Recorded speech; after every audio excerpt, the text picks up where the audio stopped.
수많은 사람들 주를 따르네. 자신의 연약함 가지고 수많은 눈물의 시간 속에서 믿음으로 주를 보내. 내 앞에 놓여진 상황 속에서 이겨낼 힘조차 없을 때 연약한 나에게 힘겨운 이 길 믿음으로 나아가네. 주의 영원한 사랑으로 주의 말씀을 이루시네. 주의 영원한 사랑으로 주의 말씀을 이루시네.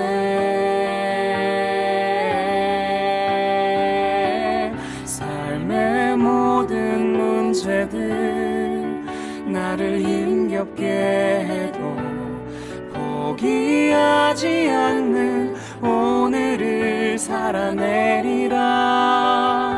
소망이 보이지 않는 내 삶 속에 주님만이 소망되어 주의 뜻 이루시리라.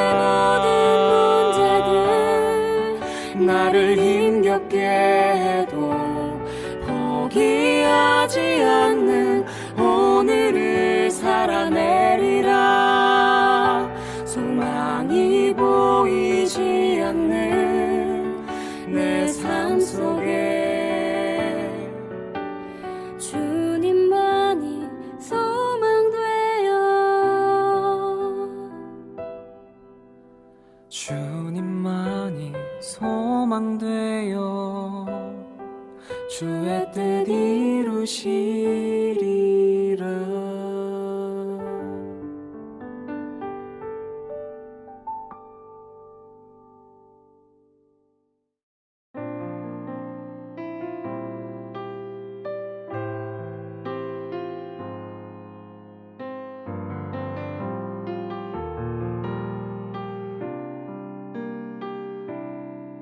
세상 모든 민족이 구원을 얻기까지 쉬지 않으시는 하나님, 주의 심장 가지고 우리 이제 일어나 주 따르게 하소서. 세상 모든 육체가 주의 영광 보도록 우릴 부르시는 하나님, 주의 손과 발 되어 세상을 치유하며 주 섬기게 하소서. 물이 바다 덮음같이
물이 바다 덮음같이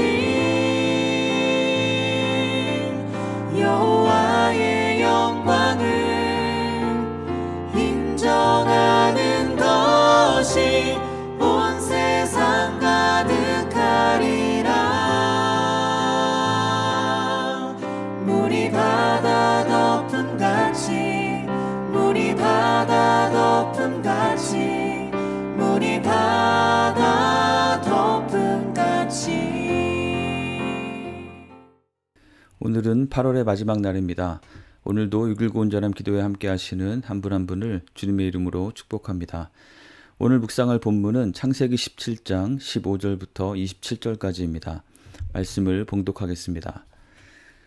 하나님이 또 아브라함에게 이르시되 내 아내 사레는 이름을 사레라고 하지 말고 사라라 하라. 내가 그에게 복을 주어 그가 내게 아들을 낳아주게 하며 내가 그에게 복을 주어 그를 여러 민족의 어머니가 되게 하리니 민족의 여러 왕이 그에게서 나리라.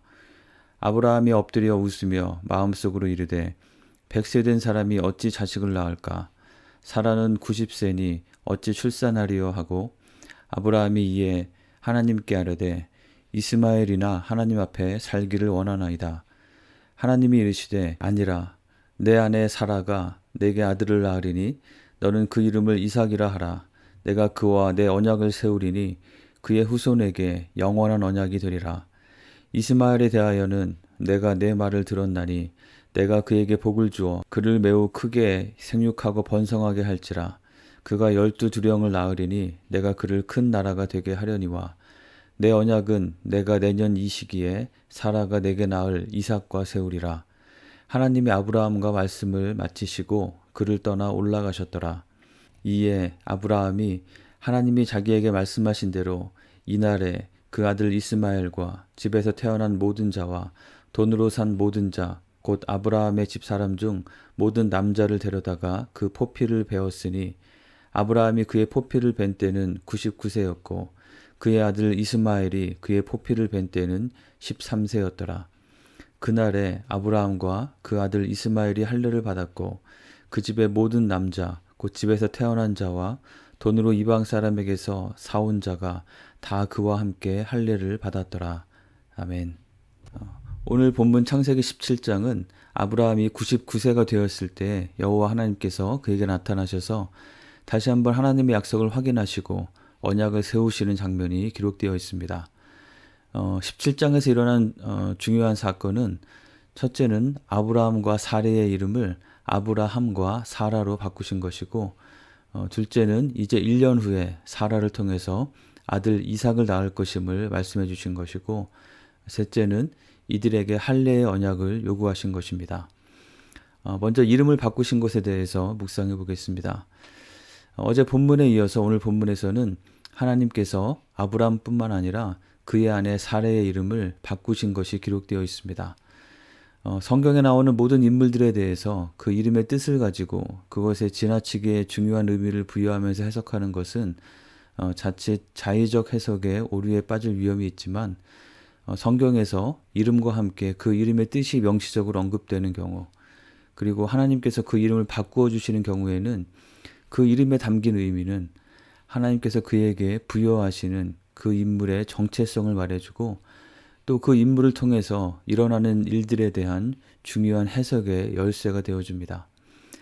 그런 의미에서 아브라함이 아브라함으로 사레가 사라로 그 이름을 바꾸어 주신 것은 매우 중요한 의미를 갖습니다.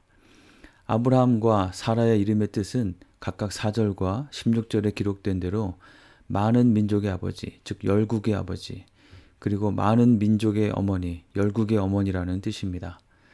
하나님께서 이들의 이름을 이렇게 바꾸어 주신 이유와 이를 통해서 의도하신 것은 무엇일까요? 아브라함과 사라의 이 이름을 통해서 하나님께서는 아브라함을 처음 부르실 때부터 가지고 계셨던 그리고 그동안 여러 번에 걸쳐서 반복해 주셨던 아브라함에게 주신 약속, 즉 그를 통해서 그의 자손을 통해서 모든 민족이 하나님의 복을 받게 하실 것이라는 그 약속을 분명하게 상기시켜 주시고 아브라함과 사라가 하나님이 함께 하시는 하나님의 백성으로서 그러한 정체성을 분명히 갖도록 하시기 위함이었습니다. 아브라함의 후손인 이스라엘 백성은 혈통적으로 아브라함의 후손인 자신들만이 하나님의 선민이고 하나님의 복의 대상이라고 착각하며 살았지만 아브라함의 자손으로 오신 예수님을 통해서 모든 민족, 모든 인류를 위한 구원의 길을 여셨고 믿음으로 말미암은 우리 모두를 아브라함의 자손이 되게 하셔서 하나님께서는 이 약속, 이 언약을 성취하셨고 또 지금도 여전히 성취해 가고 계신 것입니다. 이에 대해서 갈라디아서 3장 6절에서 9절은 분명하게 선언하고 있습니다. 아브라함이 하나님을 믿음에 그것을 그에게 의로 정하셨다 함과 같으니라. 그런즉 믿음으로 말미암은 자들은 아브라함의 자손인 줄 알지어다. 또 하나님이 이방을 믿음으로 말미암아 의로 정하실 것을 성경이 미리 알고 먼저 아브라함에게 복음을 전하되 모든 이방인이 너로 말미암아 복을 받으리라 하였느니라. 그러므로 믿음으로 말미암은 자는 믿음이 있는 아브라함과 함께 복을 받느니라. 하나님께서는 지금 자녀가 없는 아브라함과 사라에게 나타나셔서 그들에게 단순히 이제 너희에게 자녀를 줄 것이다 라고 말씀하시는 정도가 아니라 그들의 이름을 열국의 아버지 아브라함, 열국의 어머니 사라로 바꾸시고 그들 사이에서 태어날 자손을 통해 그들이 큰 민족을 이루고 땅의 모든 족속이 그들을 통해서 복을 얻게 될 것에 대해서 다시 말씀하고 계신 것입니다. 믿음으로 구원을 얻은 우리는 영적으로 믿음의 조상 아브라함의 후손이고 우리에게도 동일하게 아브라함에게 주셨던 약속이 주어져 있습니다.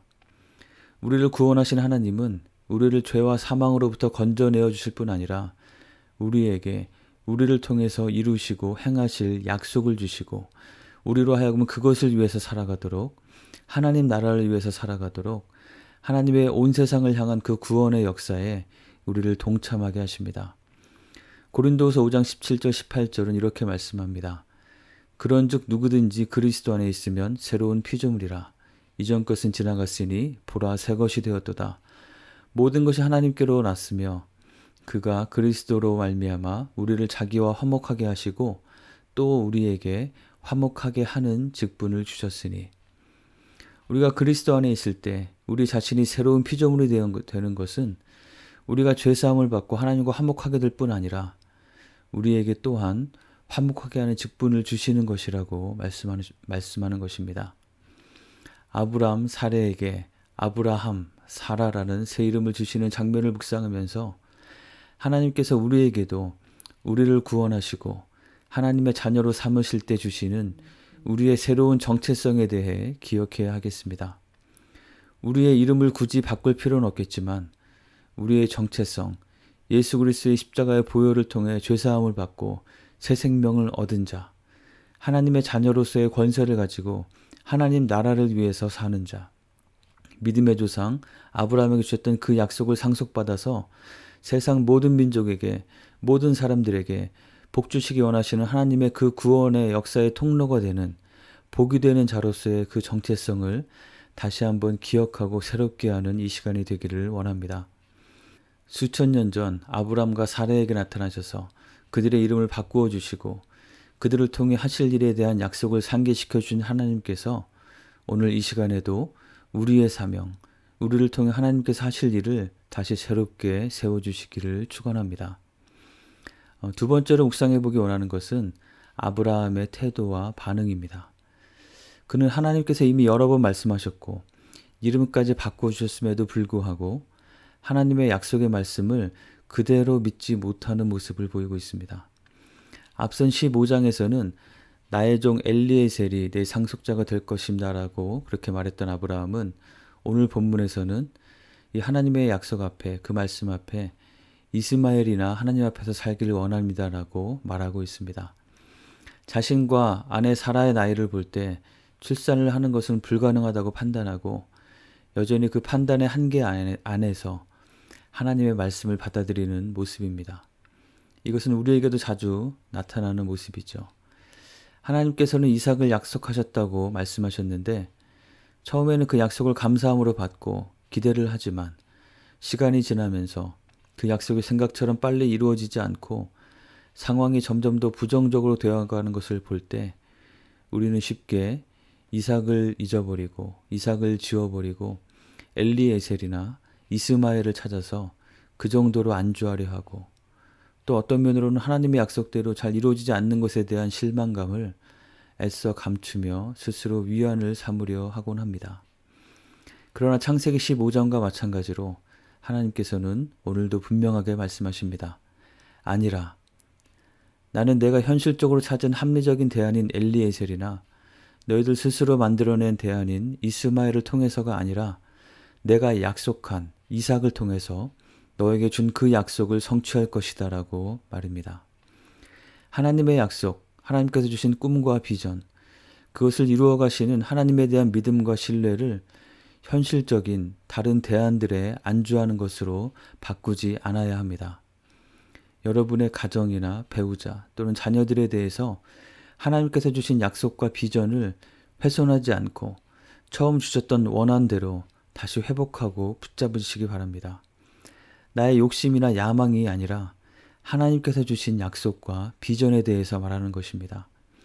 나에게 맡겨진 어떤 직책에 대해서, 어떤 사역에 대해서, 내가 속한 공동체에 대해서 하나님께서 나에게 보여주시고 말씀해 주신 꿈과 그리고 그에 대한 소망함, 나의 삶을 통해 이루시기 원하시는 하나님의 그 뜻을 시간이 지나고 상황이 달라지면서 나도 모르게 내가 이리저리 수정하거나 타협해 온 것이 있다면 그것 말고 처음 하나님께서 말씀하여 주셨던 그대로 다시 회복하고 붙잡으시기 바랍니다.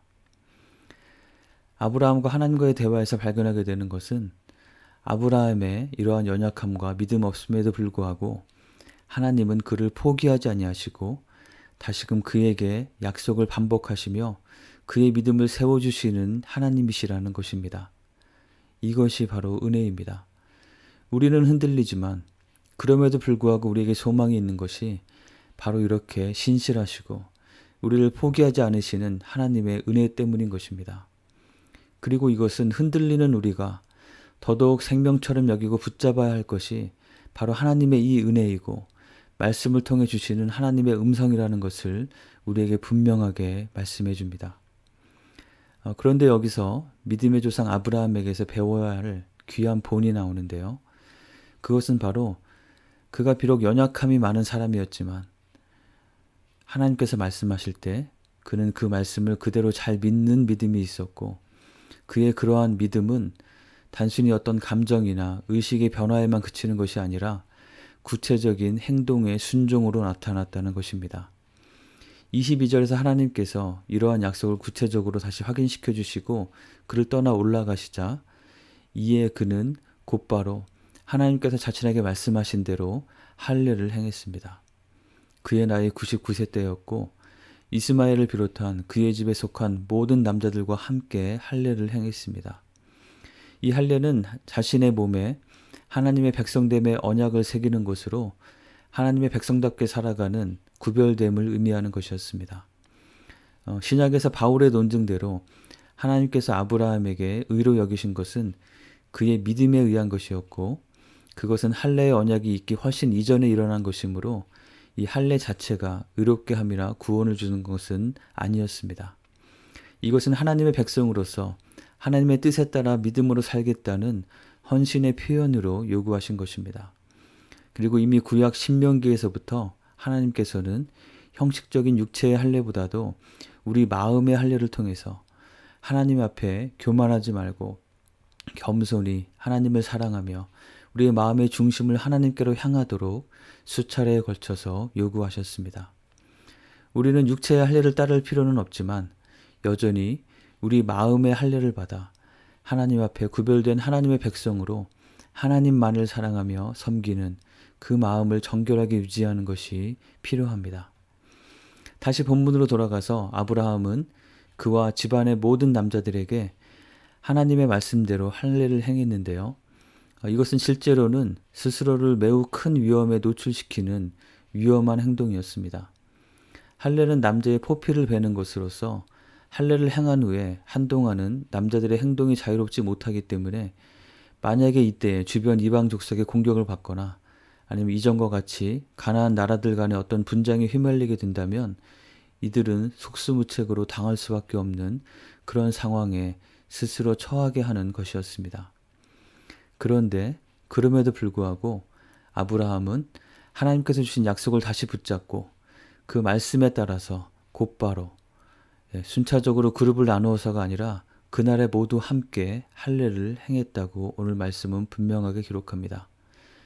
이와 같이 믿음의 순종은 때로는 우리 자신을 불리한 상황에 손해볼 수 있는 여건에 처하게 만들기도 합니다.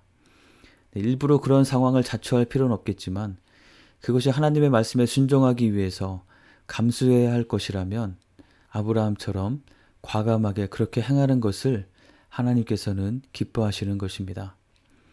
하나님 말씀에 순종하기 위해 스스로 연약해지는 것을 선택할 때 우리는 하나님의 보호하심을 경험하게 되고 또 연약함 가운데에도 오히려 더 강하게 하시는 하나님의 개입하심을 경험할 수 있습니다. 그것이 하나님의 뜻이라면 스스로 나를 보호하기 위해 갖추고 있던 무장들을 나의 자존심과 나의 경험에 대한 의존과 나의 지혜와 뜻을 과감하게 내려놓고 스스로 무장 해제하는 믿음의 모험을 감행하는 우리가 되길 원합니다. 우리는 여전히 연약하고 흔들리지만 우리의 그러한 작은 믿음의 순종들을 통해서 하나님께서는 놀라운 하나님의 역사를 우리의 삶 가운데 이루실 것임을 믿습니다. 오늘 하루가 하나님의 그러한 역사하심을 경험하는 하루가 되시기를 주님의 이름으로 축원합니다. 함께 기도하겠습니다. 하나님께서 나에게 주신 하나님의 자녀로서의 세상 모든 민족을 향한 복이 되도록 부르신 그 정체성을 다시 기억하며 그에 합당하게 살아갈 수 있도록 기도합시다. 내 안에 희미해진 하나님의 약속, 비전이 있다면 그것을 다시 회복시켜 주셔서 처음 주셨던 그 믿음과 열정을 가지고 살아갈 수 있도록 기도합시다. 그리고 내가 연약함 가운데 처하게 된다 할지라도 하나님의 말씀에 과감하게 순종하는 매 순간의 삶이 될 수 있도록 함께 기도하겠습니다.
두 번째로 선교지들을 위해서 기도하겠습니다. 우크라이나 전쟁이 시작된 지 벌써 반년이 지났습니다. 여전히 치열한 전쟁으로 많은 사상자가 발생하고 있고 수많은 우크라이나 사람들이 난민이 되어서 방황하며 살고 있습니다. 속히 전쟁의 종식과 평화가 임하도록 우크라이나 국경 지역에서 사역하고 있는 정광섭 선교사님, 그리고 정부의 조치에 따라 우크라이나로 들어가지 못해서 외부에 거주하며 우크라이나 현지 성도들을 위해서 안타까운 마음으로 기도하며 도울 방법들을 찾으며 속히 돌아갈 기회를 열어주시도록 기도하고 있는 임광택 선교사님을 비롯한 여러 선교사님들을 위해서, 그리고 현지에 남아서 스스로 신앙생활을 하면서 주변을 돌아보고 섬기는 사역을 하고 있는 그 신학교의 졸업생들과 현지 목회자들과 성도들을 위해서 하나님의 보호하심과 도우심을 구하며 간절히 기도하겠습니다. 그리고 또한 그 밖에 다른 선교지들을 기억하면서 함께 기도하겠습니다.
마지막으로 우리 교회 공동체를 위해서 기도하겠습니다.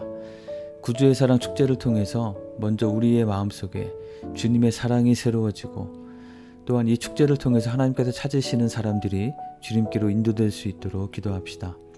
특별히 9월 24일에 있을 VIP 초청 행사를 준비하는 여러 준비팀들을 위해서 기도해 주시기 바랍니다. 그리고 최근에 오신 새가족들을 위해서 기도하기 원합니다. 많은 지체들을 보내주시며 감사하고 새로운 분들과 함께 우리 교회가 더 건강한 믿음의 공동체로 세워질 수 있도록 새로운 분들의 정착과 또 그들에게 필요한 믿음의 회복과 성장을 위해서 또 교회에 처음 오시는 분들이 있는데요. 그분들이 우리 교회를 통해서 예수님을 만나고 알게 되도록 함께 기도합시다.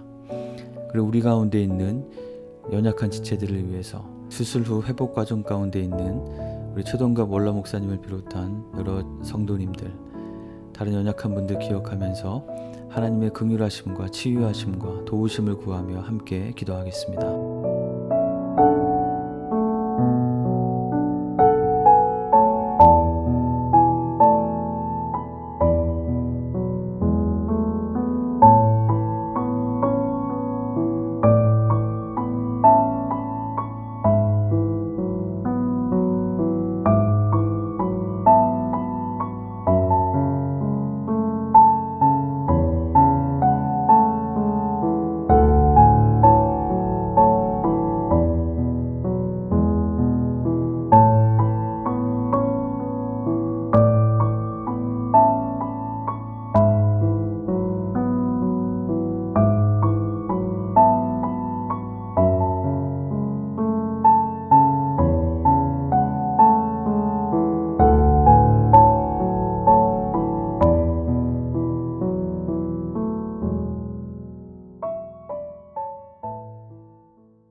주님 가르쳐 주신 기도를 같이 드리겠습니다.